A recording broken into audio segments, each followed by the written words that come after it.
Senhoras e senhores, lhes convido a conhecer meu canal na plataforma roxa ao lado, onde tenho feito transmissões ao vivo quase todos os dias. É o primeiro link no comentário fixado. Aguardo vocês lá.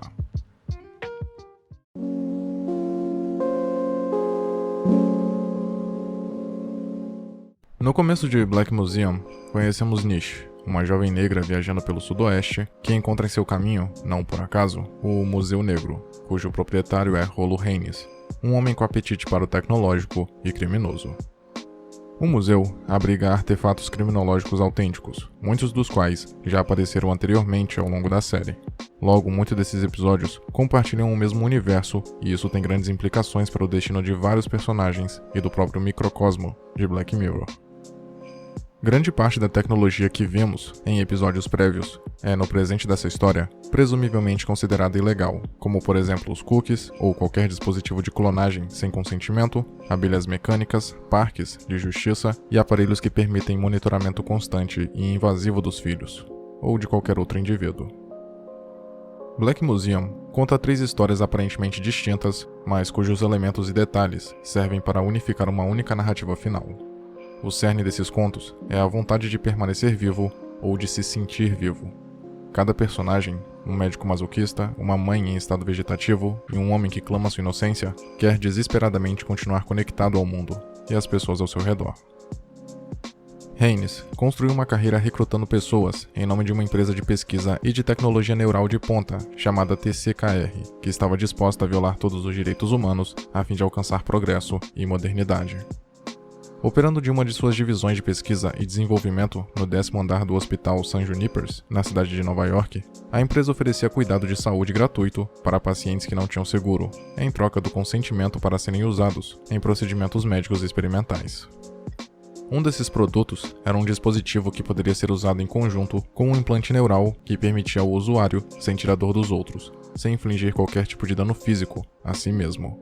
Desse modo, no primeiro arco do episódio, observamos um médico atormentado fazendo uso dessa tecnologia de compartilhamento de sensações para diagnosticar com plena precisão seus pacientes, mas que acaba se viciando no sofrimento alheio, quando o sistema apresenta um mau funcionamento que fazia o doutor sentir prazer quando os outros sentiam dor, o motivando a cometer assassinatos para satisfazer seu vício. Já no segundo arco, um homem de luto tem a consciência de sua esposa em coma implantada em sua cabeça, mas logo que parecia ser uma ótima ideia, se revela um pesadelo, visto que o personagem tinha que lidar frequentemente com uma voz alheia atrapalhando seus pensamentos, interferindo em suas tomadas de decisão e julgando cada ato que fazia ou pretendia fazer. Assim, à medida que seu relacionamento com ela se desgasta e o marido começa a se interessar por outra mulher, o personagem passa a deixá-la no escuro, sem saber o que estava acontecendo na realidade, até chegar ao cúmulo de transferi-la para um objeto inanimado. O arco final detalha a história de Clayton Lee, um homem negro acusado de cometer assassinato, mas que insistia que era inocente. Mesmo assim, ele foi condenado à morte, porém, havia concordado em ceder sua marca digital, na esperança de que a receita de seu uso sustentasse sua família, uma vez que ele não mais poderia fazer isso. Rolo estava interessado na mente de Clayton, mais especificamente no momento em que ele estaria sendo executado para usá-lo como atração no seu museu. Haynes até reconhece que os cookies agora tinham direitos humanos, porque acreditava-se que eles fossem sencientes, mas o personagem ignora tudo isso e permite que o holograma Clayton, que armazenava sua consciência real, fosse torturado constantemente. No presente, o projeto mais cruel de Haynes, foi o último sucesso do museu, antes dele ter sido abandonado pelo público. Uma exposição onde os visitantes podiam eletrocutar um holograma consciente. Em seguida, adquiriam de brinde um chaveiro inovador com uma cópia daquele momento desumano. A esposa do condenado, quando essa atração vem à tona, logo começa um movimento de protesto, e embora tenha morrido sem conseguir libertar o marido, isso acaba com a reputação do Black Museum. Alguns sádicos, por um tempo, continuaram visitando o local, mas até eles, eventualmente, se afastaram. A reviravolta do episódio é que Nish não era uma turista britânica, mas a filha de Clayton Lee. A protagonista estava ali para se vingar. Antes dessa revelação, Haynes havia dito que a família de Clayton tinha o abandonado no momento em que ele fora preso. Mas Nish sabia a verdade. Sua mãe, a esposa de Clayton, o apoiou até o final.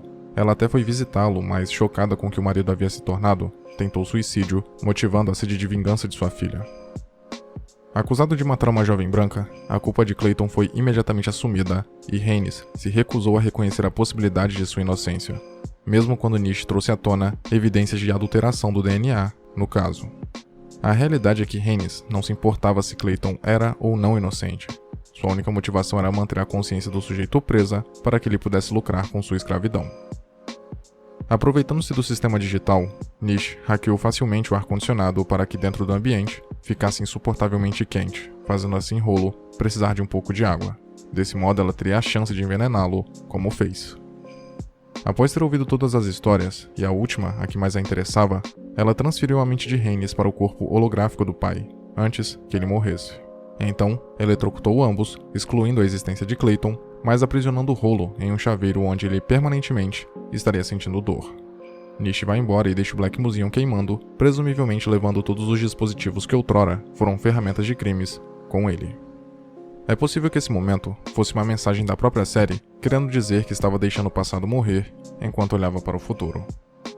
Em seguida, é revelado que a esposa de Clayton estava dentro da filha o tempo todo, observando o plano de vingança em ação. Nish ainda leva o macaco de pelúcia contendo Carrie junto com ela, visto que seria desumano deixá-la morrer queimada também. O episódio sugere que Haynes é um bode expiatório para uma indignação compreensível, mas mal direcionada, visto que outras pessoas, possivelmente mais poderosas, estariam adaptando com sucesso seu trabalho e permanecendo impunes. Isso poderia soar incoerente se levado em consideração a filosofia de Black Mirror, de não necessariamente apontar vilões, apenas imaginar cenários possíveis com determinados avanços tecnológicos, tendo como base a reação instintiva do ser humano.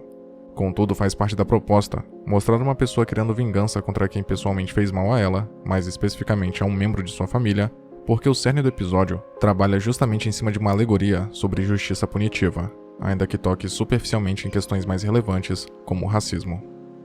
Portanto, a vingança de Nish é uma vitória, uma forma de reparação que pode ser mal interpretada, principalmente se considerarmos que essa justiça foi alcançada pelo tradicional e antiquado olho por olho.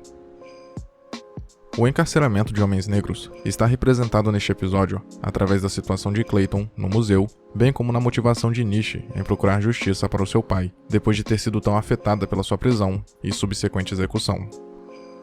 Essa necessidade da filha ilustra o efeito, o impacto que o encarceramento de familiares tem nos parentes mais próximos e ligados ao condenado. A mãe de Nish, por exemplo, ficou tão deprimida que cometeu suicídio.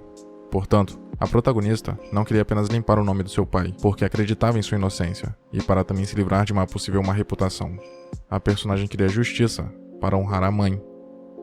Rolo Haynes cometeu ou foi cúmplice direto de diversos crimes com suas experiências tecnológicas falhas, mas nunca foi preso ou devidamente responsabilizado por nenhum deles.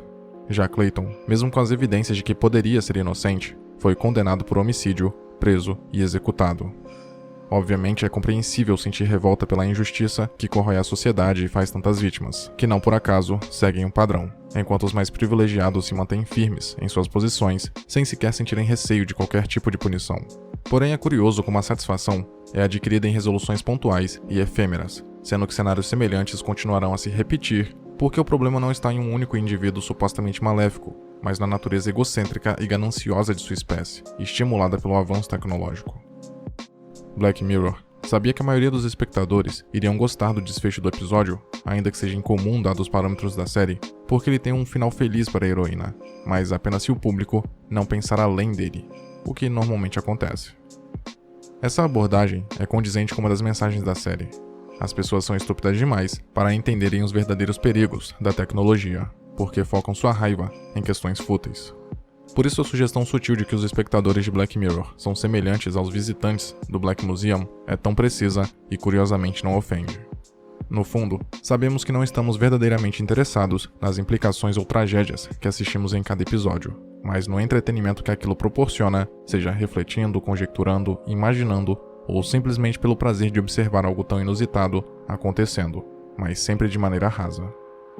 O Black Museum, bem como o Black Mirror, fora construído sobre um sonho louco, mas lúcido, embutido com uma verdade inconveniente, que todos nós, humanos, os inventores, os buscadores de emoção, os intrigados ou os sádicos, somos de alguma forma cúmplices na sociedade que criamos, e especialmente em seu resultado. Talvez por ser tão inconveniente, convenientemente, deixamos de pensar nisso com mais preocupação. Muito obrigado por ter chegado até aqui. Imagino que, de algum modo, esse vídeo tenha sido interessante para você, e por isso peço que o curta e o compartilhe para ajudar a divulgar o conteúdo do canal. Se quiser ajudar e puder, claro, torne-se membro e confira os benefícios de cada nível de assinatura. Na tela tem mais vídeos que talvez possam te interessar. Até a próxima.